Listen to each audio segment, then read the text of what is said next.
सूफी ने लिखा कि तारी बुढ़ापा ऊपर थी तू आटलो तो सबक ले, बंदगी नो सबक ले। तेरे बालों की सफेदी से, सफेद वाल ऊपर थी आटलू तू उपदेश ले कि कफन ओढ़ा है जीते जी तुम्हारी नौजवानी ले। आ तो तारी नौजवानी दफनावाई गई અને એના ઉપર સફેદ વાળનું કફન। તો સફેદ વાળ ઈશ્વરની રચના બધી અદ્ભુત છે, આપણે તો ધ્યાન જ આપતા નથી, એના ઉપર ચિંતન કરતા।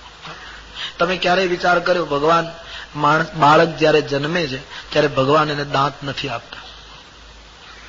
નહીતર ભગવાન ન આપી શકે દાંત, પહેલેથી આપી શકે ધારે તો, પણ પ્રભુએ જન્મતા બાળકને દાંત ન આપ્યા। એના બે કારણ। ભગવાનને ખબર છે કે બાળકને જન્મતાની સાથે દાંત આપીશ તો એ અજ્ઞાનતાને આધીન થયેલો બાળક માની ચામડી કાપવા માંડશે, અથવા તો દાંત આપીશ તો એ વધારે ખાવા માંડશે, બધું ખાશે, એની જઠરાગ્નિનો વિકાસ નહીં થયો હોય અને બધું ખાશે એટલે બીમાર પડીને મૃત્યુ પામશે। એટલે પ્રભુ એને દાંત નથી આપતા અને પરિણામે ભગવાન એ બાળકની માતાના અંગમાં દૂધનું સર્જન કરે। પણ પછી અમુક ઉંમર થાય બાળકની એટલે પછી દૂધિયા દાંત આપે। કેટલી સરસ વ્યવસ્થા છે ઈશ્વર। પણ એ દૂધિયા દાંત પછી અમુક સમય થાય એટલે પાડી નાખે। ભગવાનને એમ લાગે કે હવે જઠરાગ્નિ બરાબર થઈ ગઈ છે, હવે આ દૂધિયા દાંતની જરૂર નથી, પછી કાયમી દાંત આપે, જે આપણી અમુક ઉંમર થાય ત્યાં સુધી રહે।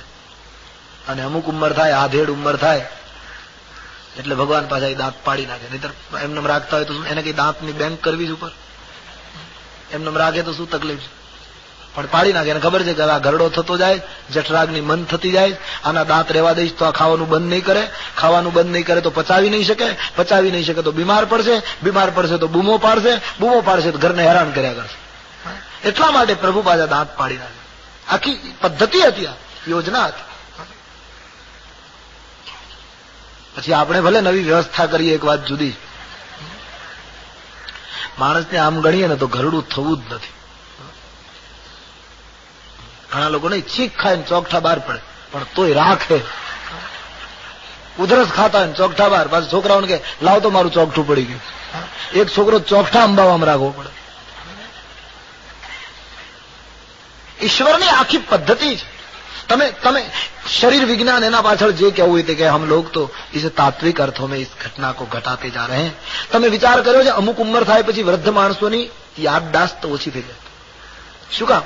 એવું કયું મશીન અંદર ઘસાઈ જાય? તમે જોયો વૃદ્ધ માણસો આપણને મળે છે ત્યારે કહે છે, દીકરા હું તારું નામ ભૂલી ગયો, તું કોણ એમ પૂછશે। એનો અર્થ ઈશ્વરની આખી યોજના। ઈશ્વર એમ ઈચ્છે છે કે અમુક ઉંમર થાય ત્યારે સંસારીઓના નામ ભૂલ, હવે રામ નામ જપતો થઈ જાય।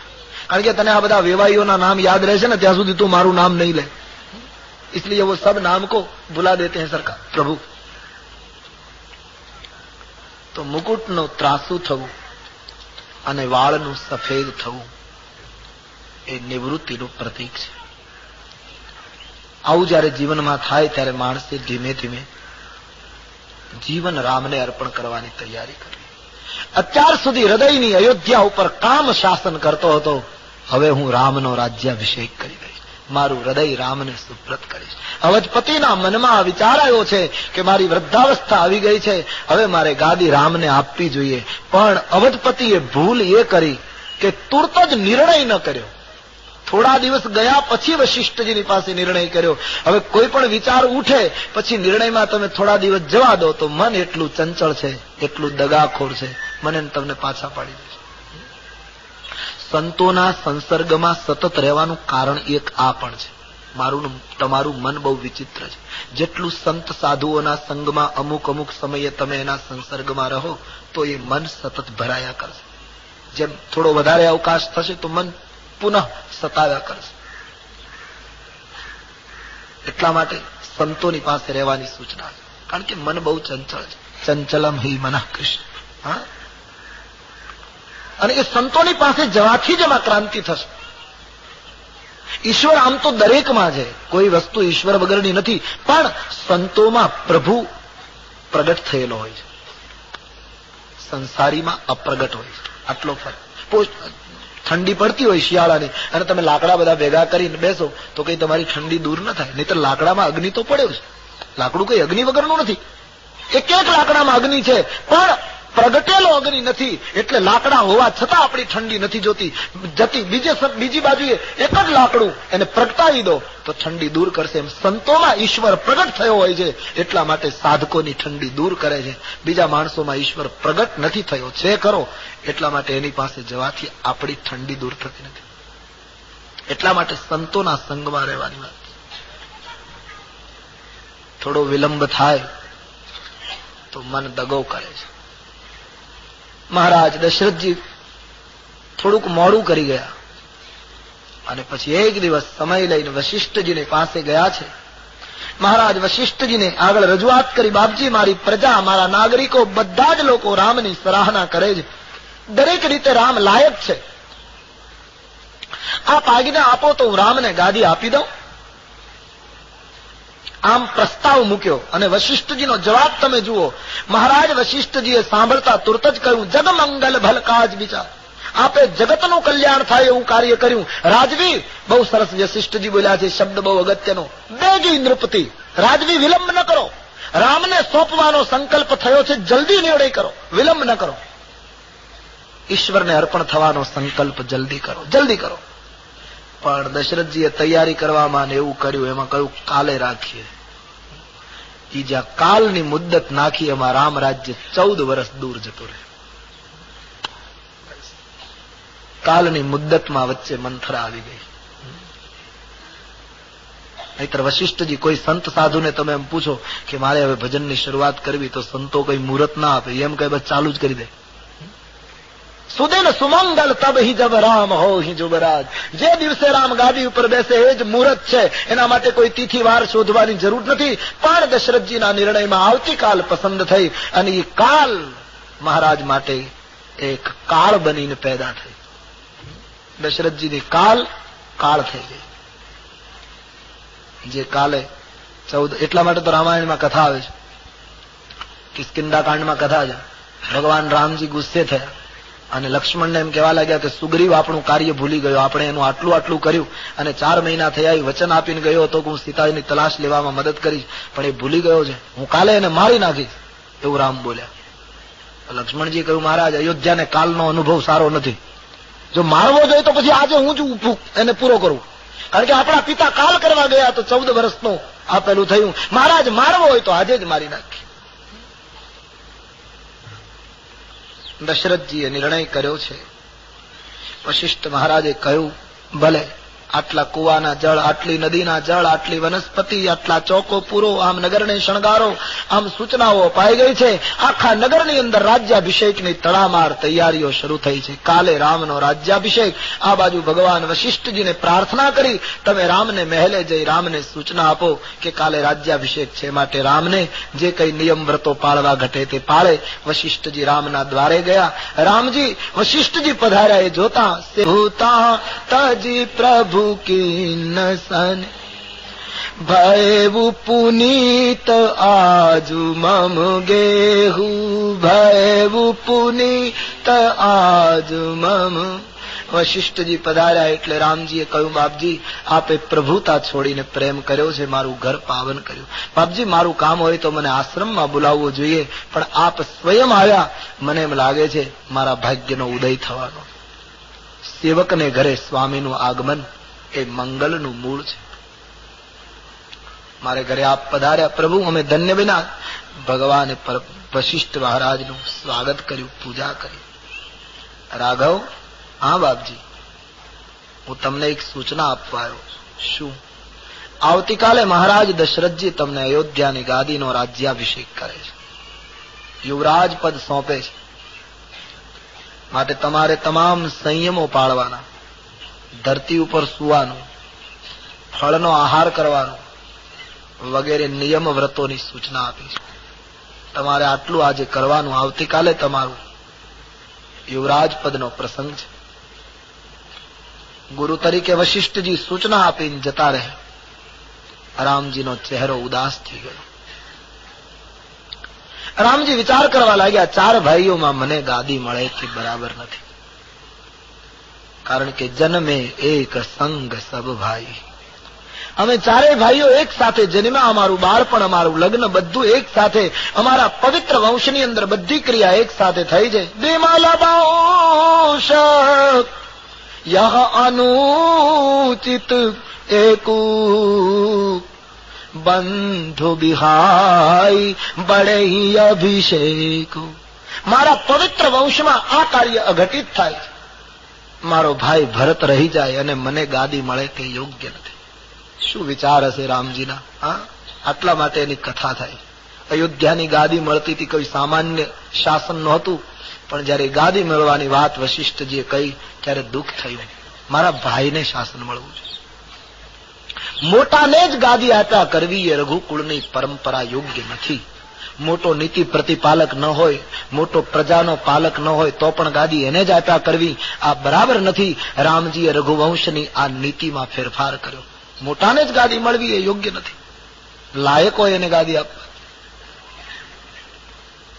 રામજીને વિચાર થયો, એક તો હું મોટો અને ભરત નાનો સંસારની દ્રષ્ટિએ.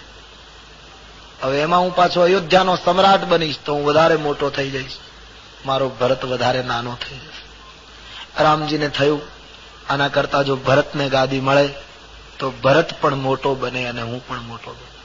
ભરત અયોધ્યાનો સમ્રાટ બને એટલે મોટો થાય, અને હું અત્યારે મોટો છું એના કરતા વધારે મોટો ગણાય છે. અત્યારે તો હું ખાલી ભરતનો મોટો ભાઈ છું, પછી તો અયોધ્યાના સમ્રાટ ભરતનો મોટો ભાઈ. મારી ઊંચાઈ પણ વધે, મારા ભાઈની ઊંચાઈ પણ વધે. આ છે રામરાજ્યનો વિચાર. મારા ભાઈને મળવું જોઈએ. આ સમાજની અંદર બધા મોટા ભાઈ મારા કરતા મારા નાના ભાઈને વધારે મળે એવું ઈચ્છે તો કમસે કમ કુટુંબમાં તો રામરાજ્ય શરૂ થઈ જાય. અને અંતે તો દીપથી દીપ જલાવવાનો છે. વ્યક્તિથી કુટુંબ, કુટુંબથી સમાજ, સમાજથી રાષ્ટ્ર અને વિશ્વ સુધી રામરાજ્ય લઈ જવું. એક એક વ્યક્તિએ. પણ મોટો ભાઈ જ જો પેલું કરતો હોય તો શું? સમાજના બધા મોટા ભાઈ જો એવો સંકલ્પ કરે મારા નાના ભાઈને વધારે મળે, બસ તો તકરાર માત્ર શરૂ થઈ જાય. આજે આ દેશમાં સગા ભાઈઓ કોર્ટમાં જાય છે ત્યારે એમ થાય કે રામાયણ ક્યાં જતું રહ્યું. રામાયણને લોકોએ ચંદન કરી કરીને પૂઠાનો રંગ ફેરવી નાખ્યો, પણ જીવનનો ઢંગ ન બદલ્યો. સગા ભાઈઓ કોર્ટમાં જાય એ દેશે શરમાવવું જોઈએ. સાધુ સંતોની કુરબાનીનું બસ આટલું ફળ. રામાયણ સાંભળ્યા પછી નિર્ણય થવો જોઈએ, હું મારા જીવનમાં વધારે ત્યાગીશ. બાંધછોડ કરતા શીખી જાઓ જીવનમાં. શરીર પણ છોડવાનું છે તો પછી બાંધછોડ કરવામાં શું તકલીફ છે? પણ અડધી જિંદગી તો માણસની વટમાં ને વટમાં જતી રહે. હું આમ શાનો કરું? ભાઈ ભાઈ ભાઈ, પતિ પત્ની, પિતા પુત્ર, આ બધાના સંબંધોમાં બાંધછોડ કરતા શીખી જાઓ, જીવન હળવું થઈ જશે. લોકો બાંધછોડ, એક વસ્તુ ચોક્કસ કહેવી જોઈએ, માણસની સહનશીલતા ઘટતી ગઈ છે સતત. માણસ સહન નથી કરી શકતો. મને આમ કહ્યું કે મોટો ભાઈ બે શબ્દ કહી દે, તું નાનો સમજી લે. પત્નીને પતિ કદાચ કઈ કહી ગયો તો પત્નીએ સમજી લેવાનું, બોલી ગયા છે, 5 મિનિટ પછી હું મનાવી લઈશ. બાંધછોડ કરી લો, સંસારને સળગાવો ને. નાની શી બાબતોમાં આજે સંસાર સળગે. રામરાજ્ય કેમ આવશે? સગા ભાઈઓ ગામડામાં નહીં તકરાર કરતા હોય, બાયો ચડાવી ચડાવીને કહેતા તું મને ઓળખા જ, પેલો કે તું મને. હવે એક માના દીકરા સામ સામે ઓળખતા નહીં હોય, એને કોર્ટ ઓળખાણ આપે ત્યારે ખબર પડે. ત્યારે એમ થાય કે રામાયણ ક્યાં ગયું?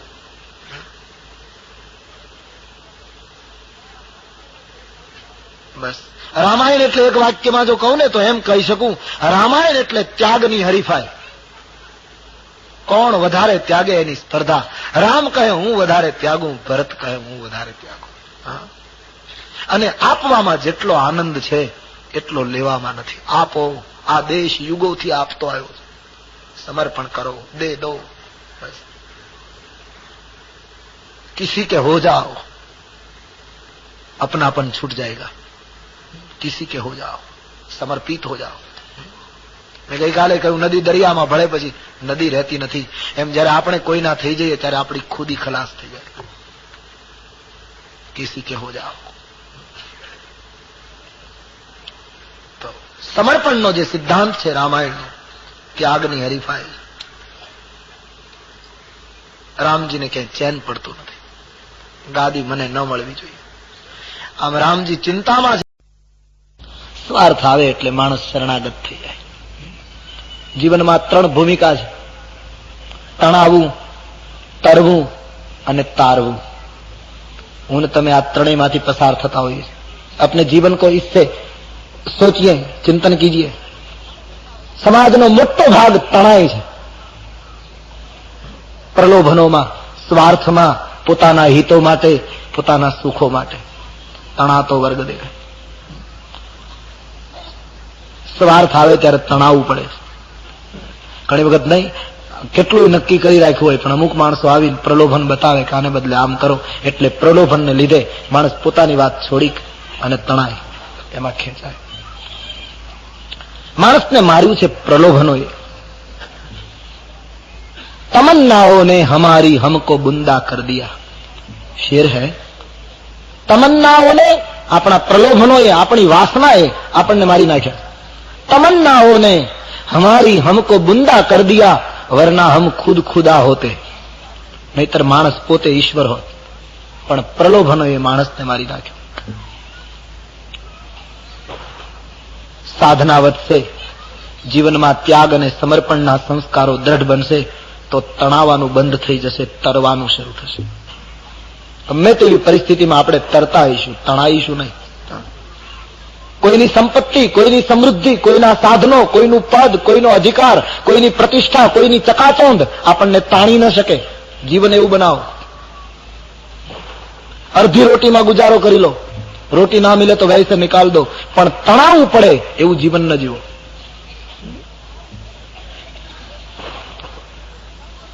તરવાનું, અને એ તરવાનું જયારે આવે એ બરાબર ફાવે પછી બીજાને તારવાની ભૂમિકા આવે. પછી જેનો હાથ પકડે એને માણસ તારતો જાય. મારે આપને એટલું જ કહેવાનું, આપણે બીજાને તારી ન શકીએ તો કઈ નહીં, પણ કોઈના પ્રલોભનમાં તણાઈએ નહીં. આપણે આપણી મસ્તીમાં તરીએ.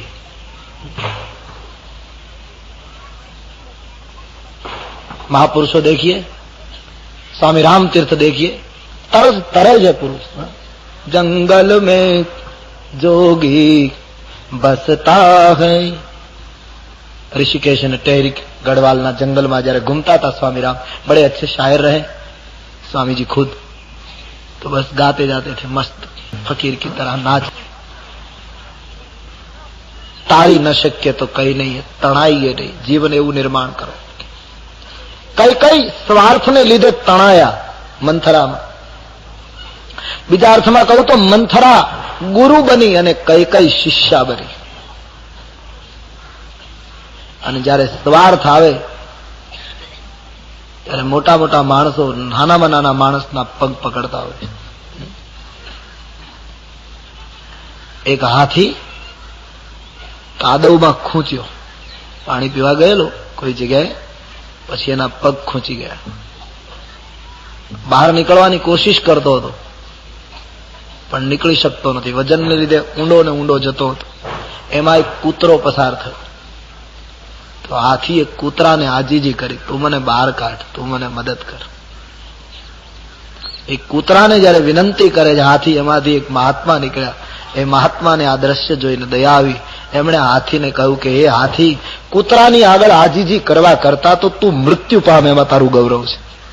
તને કાઢશે નહીં કદી શ્વાન ભલા, તને કાઢશે નહીં કદી શ્વાન ભલા. ચૂપ થા ગજરા, ચૂપ થા ગજરાજ ભલા. હાથી એના કરતા તું મરી જાય તારા માટે ઉત્તમ છે. સંભાવિત કીર્તિ, ગીતા में कहा है, સંભાવિત માણસને અપકીર્તિ જેવું બીજું કોઈ મોત નથી.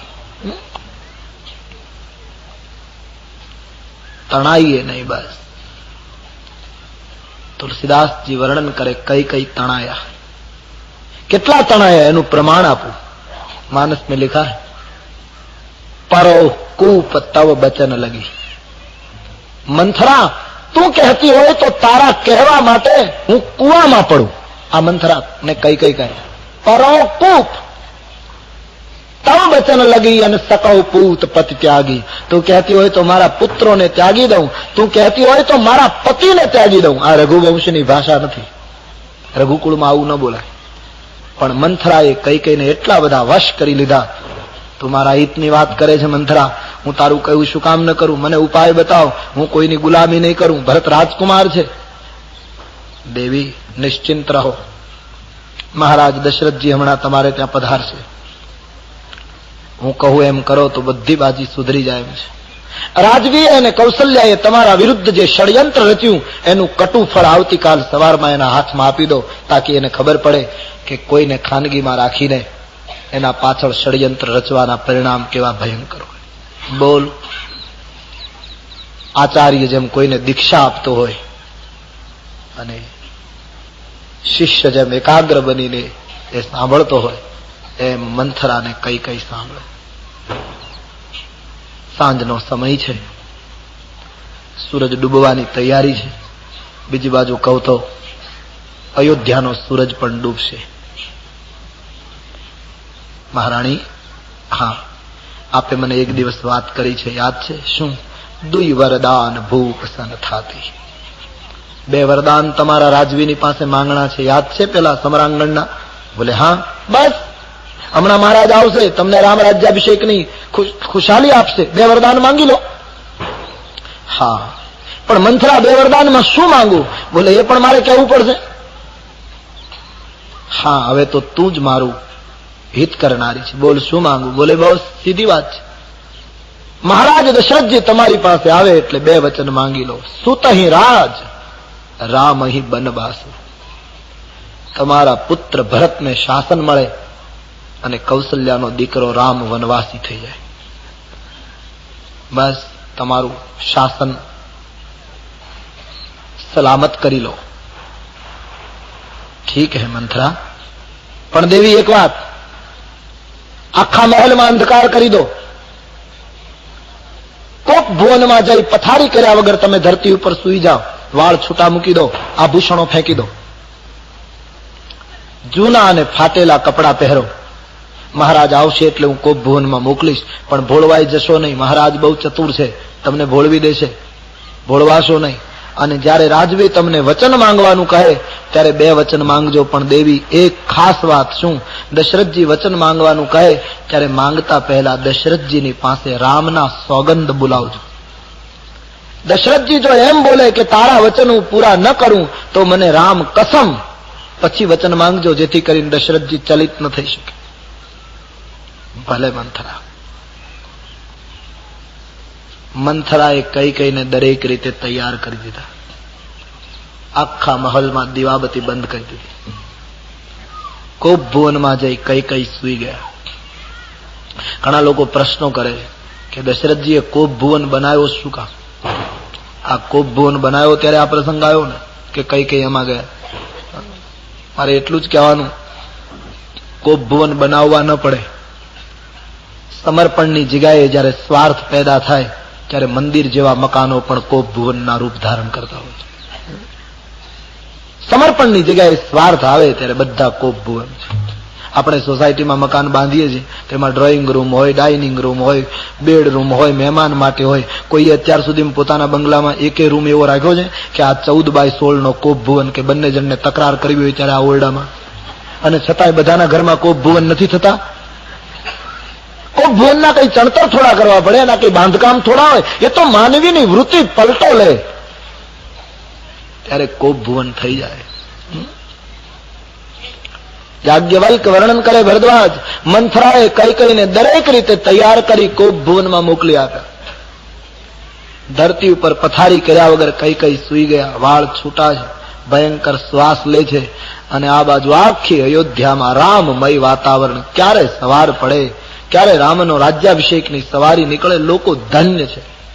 અને તમામ તૈયારીઓને અંતિમ ઓપ આપીને મહારાજ દશરથજી આનંદમાં ડૂબી, મારી કઈ કઈને હું ઓચિંતા સમાચાર આપીશ કે કાલે રામ રાજ્યાભિષેક, તો એ કઈ કઈ કેટલી પ્રસન્ન થશે.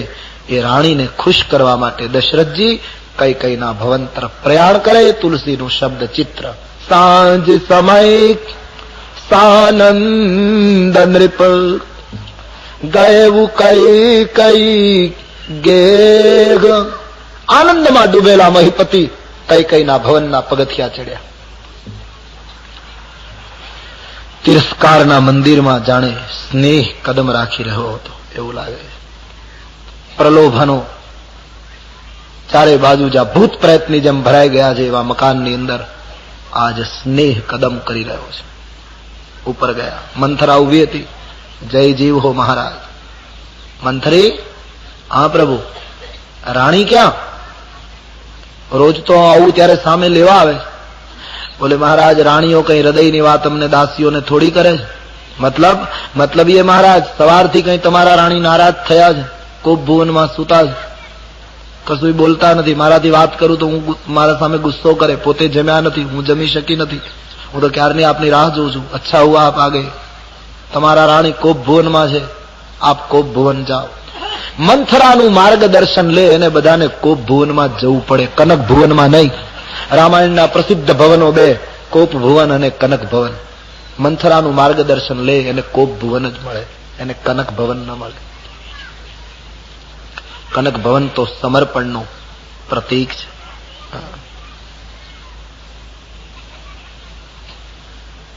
કોપ ભુવનમાં પોતાની રાણી આ શબ્દ જ્યાં સાંભળે છે દશરથજી, કોપ ભુવન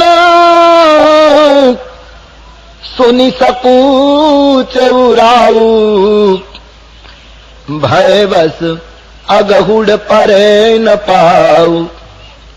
એટલા બધા રાજવી ભયભીત થઈ ગયા કે કાલે આટલો મોટો પ્રસંગ અને આજ મારી રાણી કોપ ભુવનમાં. શું કામ નિરાશ થયા છે? કઈ નારાજગી હશે? દશરથજી એક ડગલું આગળ ન ભરી શક્યા. એક રાણી નારાજ થઈ એમાં સમ્રાટ ચક્રવર્તી આમ સ્તબ્ધ થઈ ગયા.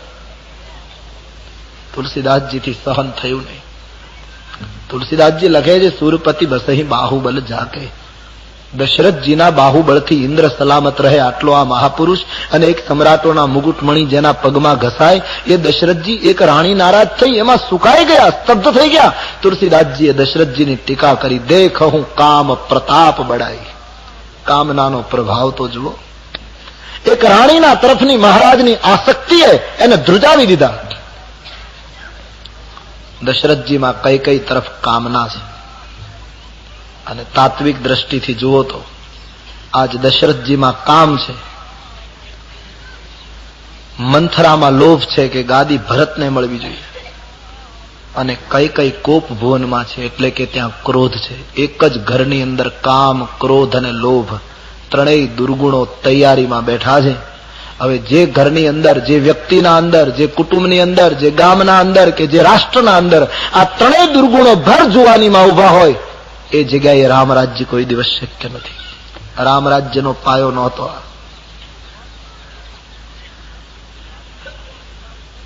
મહારાજ સ્તબ્ધ થઈ ગયા. મારી રાણી નારાજ થઈ છે, શું કારણ હશે? ધીમે ધીમે કોપ ભુવનમાં ગયા. ધરતી ઉપર કઈ કઈ સૂતા છે, ફાટેલા કપડા પહેર્યા છે. અયોધ્યાની રાણી છે. કઈ કઈની નજીક